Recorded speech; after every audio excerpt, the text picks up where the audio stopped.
चला सविस्तर घडामोडी बघूयात आपण। जोपर्यंत फडणवीस आहेत तोपर्यंत सत्ता मिळू शकत नाही यावर महाविकास आघाडीच्या नेत्यांचं एकमत झालेलं आहे, ठाम मत झालंय। त्यामुळे त्यांचं सगळ्यांचं मोठं टार्गेट आपणच आहोत असं देवेंद्र फडणवीस म्हणाले।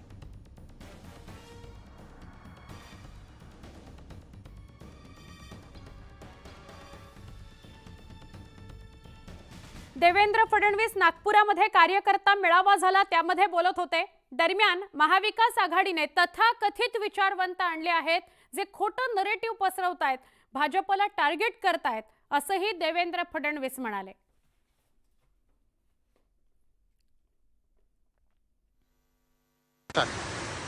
देवेंद्रजी महाराष्ट्राच्या विकासासाठी काम करतात। महाराष्ट्रात अनेक चांगले विकासाचे प्रकल्प त्यांनी आणले ज्यातून इथल्या जनतेला सुद्धा फायदा होतो। अशा वेळी त्यांच्या विरोधात बोलण्यासारखं काहीच सापडत नाही विरोधकांना आणि म्हणून तथाकथित सोकॉल्ड विचारवंतांना आणलं जातं आणि त्यांच्यामार्फत खोटा नॅरेटिव्ह पसरवण्याचा प्रयत्न केला जातो।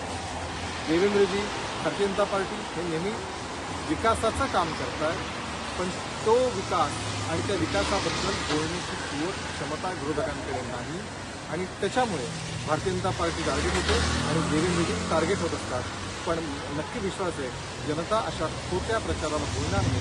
देवेंद्रजीबद्दल विरोधक मग ते उद्धव ठाकरे असो पवार असो कोणी नाही। शिवसेना उबाठाच्या नेत्या प्रवक्ता सुषमाजी अंधारे आपल्या सोबत आहेत। सुषमाताई, खोटं नरेटिव्ह पसरवलं जात आहे, अशा प्रकारे धमक्या देऊन काही होणार नाही असा देवेंद्र फडणवीसांचा पलटवार आहे।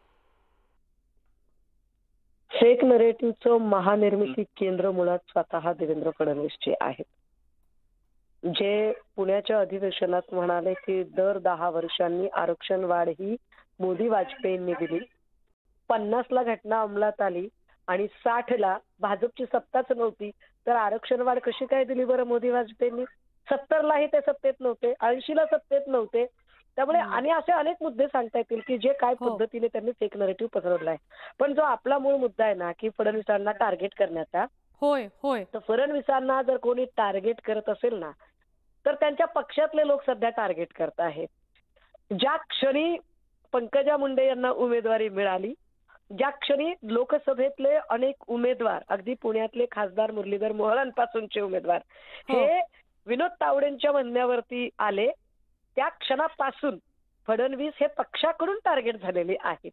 त्यामुळे पक्षातल्याही लोकांना ते आता नकोसे झालेले आहेत। राहिला प्रश्न फडणवीसांनाच का बोलावे, तर त्याचंही उत्तर दिलं पाहिजे। वाल्या कोळ्याची गोष्ट आपल्या सगळ्यांना माहिती आहे की त्याने अनेक दरोडे टाकले, पाप केली, सगळं केलं, परंतु ते पाप वाटून घ्यायला माय बाप बायको नवरा लेकरं बाळ कुणीच आलं नाही।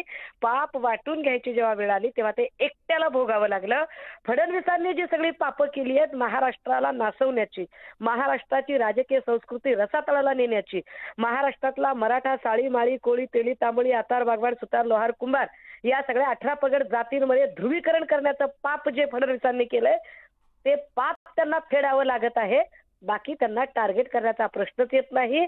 आजही आमच्या सन्मान्य पक्षप्रमुखांनी सांगितलंय की मी राहीन नाही तर तू राहीन, हे फडणवीसांसाठी नाही। Fadnavis is not our target, हे आम्ही संबंध भाजप आणि मोदी शहांसाठी बोलत आहोत। त्यामुळे मी मोठा टार्गेट वगैरे असं म्हणून स्वतःची भलावण करून घेऊ नये फडणवीसांनी। नक्की सविस्तर आपण प्रतिक्रिया दिली सुषमाजी, त्याबद्दल आभार। सुषमाजी अंधारे आपल्या सोबत होत्या, उबाठा शिवसेनेच्या प्रवक्त्या नेत्या ज्या फडणवीसांवर आगपाखड करत होत्या।